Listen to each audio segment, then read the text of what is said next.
Commander. Are you coming to check up on me? You look much better. How are you feeling? Dr. Chakwas assures me I am going to be fine. I was impressed with her knowledge of Asari physiology. Alliance medical personnel take courses in alien biology, just in case. I never properly thanked you for saving me from the Geth, Commander. If you hadn't shown up, I had to save you. You can help me stop Saren. I know you took a chance bringing me aboard this ship. I have seen the way your crew looks at me. They do not trust me. But I am not like Benezia. I will do whatever I can to help you stop Saren. I promise. Promises are easy to make, but hard to keep. I do not begrudge you your suspicions. I just hope in time you will come to trust me. Tell me about yourself, Liara. Me? I am afraid I am not very interesting, Commander. I spend most of my time on remote digs, unearthing mundane items buried in long-forgotten Prothean ruins. You're right. That doesn't sound very interesting. On occasion, I have run afoul of indigenous life forms or stumbled across small bands of privateers. That probably does not seem very exciting to someone like you. I guess seeking out history's lost secrets holds a special appeal for me. I would give a century of my life to discover a beacon like the one you found on Eden Prime. You were actually touched by working Prothean technology. That is why I find you so fascinating, Commander. Sounds like you want to dissect me in a lab somewhere. What? No! I did not mean to insinuate. I never meant to offend you, Shepard. I only meant that you would be an interesting specimen for an in-depth study. No, that's even worse.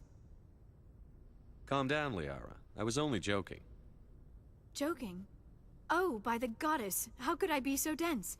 You must think I am a complete and utter fool. Now you know why I prefer to spend my time in the field with data disks and computers. I always seem to say something embarrassing around other people.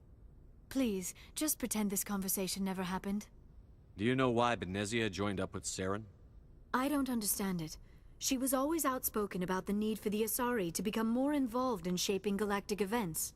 Maybe she thought allying herself with Saren would somehow be for the greater good in the long run. At least I hope so. Any chance she's in this for power or personal gain?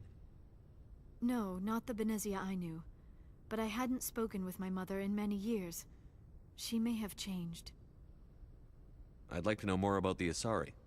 We were the first species to discover the Citadel. We were instrumental in forming the Council, and we always strive to be the voice of peaceful cooperation in galactic disputes. My people believe we are all part of a single galactic community. Each species contributes something to the greater whole. Although we seek to understand other species, it seems few of them seek to understand us.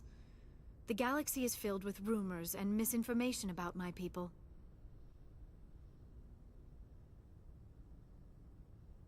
Like what? Most of the inaccuracies are centered around our mating rituals. My species is monogendered. Male and female have no real meaning for us. We still require a partner to reproduce. This second parent, however, may be of any species and any gender. So you'll have sex with anything? Now you see how rumors get started. Physical contact may or may not be involved, but it is not an essential element of the union. The true connection is mental. Our physiology allows us to meld with other beings. We can touch the very depths of their minds. We explore the genetic memory of their species. We share the most basic elements of their individual and racial identities. We then pass these traits on to our daughters. It is how we learn to grow as a species and how we develop a greater understanding of other races. What happens to your partner after the union? Every relationship is different. Some unions are a single encounter with both parents parting ways afterwards. Others can be more long-term. Sometimes an Asari and her partner will stay together for many decades. You Asari live for 1,000 years. What happens when your partner dies? Few sapient species live as long as my kind. We have learned to take a philosophical approach to our unions. We do not focus on the inevitable loss of our partners. Instead, we enjoy the time we spend with them. And even after they're gone, a part of them lives on in us. The union is a connection that transcends both time and space. Do you know who Matriarch Benezia chose as her partner? She rarely spoke of her partner. Though I know my father, if you want to use that term, was another Asari. Venezia never told you her partner's name? Union with our own kind is no longer common, not for the purposes of reproduction. Most Asari believe it weakens our species. Asari daughters inherit racial traits from the father species. If both parents are Asari, then nothing has been gained, or so conventional wisdom would hold. I am what is sometimes called a pureblood, though no Asari would ever be cruel enough to say the word to my face. It is a great insult among my people. It is possible Benezia's partner was embarrassed by their union. She may have been too ashamed to publicly acknowledge me as her offspring. Why agree to the union if she didn't want any children? I cannot answer that.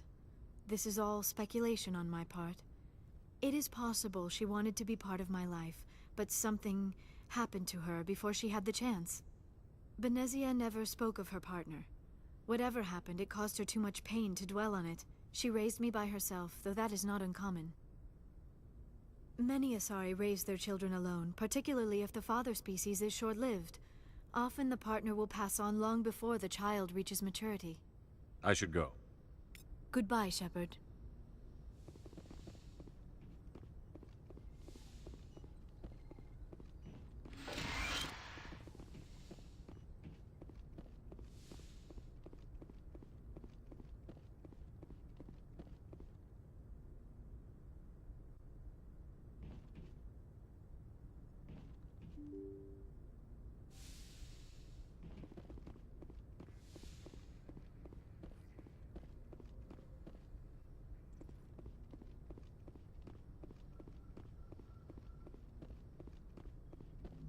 I prefer gold to silver, you know, for my medal.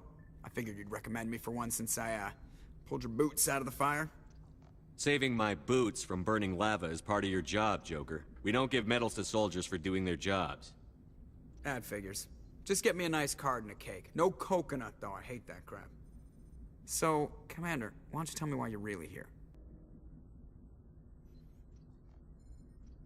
How's the Normandy performing? Is she everything they said she'd be?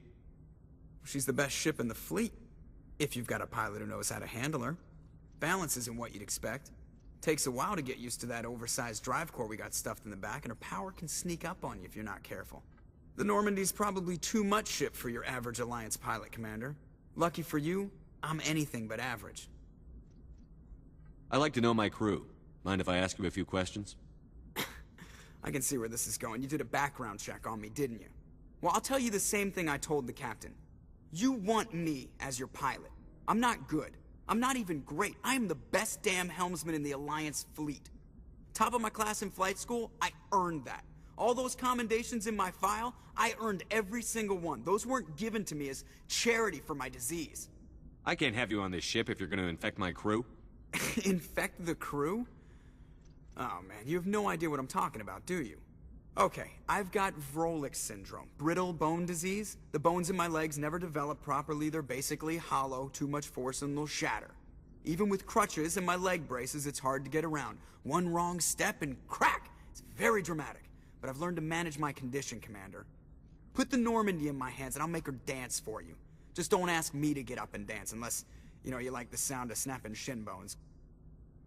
I need to know more about this Vrolik syndrome if I'm putting my ship in your hands. Yeah, of course you do.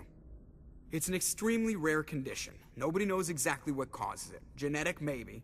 It's treatable, but there's no cure. They classify my case as moderate to severe. I was born with over a dozen fractures. Hip, thighs, ankles. My bones were already breaking in the womb. 100 years ago, I wouldn't have survived past my first year. Lucky for me, modern medical science has turned me into a productive member of society. You're not going to break a bone trying to fly the ship, are you? I don't fly with my feet, Commander, so I'm fine as long as I'm in this chair. I gotta be real careful when I get up to take a piss, though. I can do my job as well as anyone on the ship. Better, actually. So don't worry about it. I'm not trying to make you uncomfortable. Let's talk about something else. Whatever you want, Commander. Why does everyone call you Joker? It's a lot shorter than saying Alliance Flight Lieutenant Jeff Moreau. Plus, I love to make little children laugh.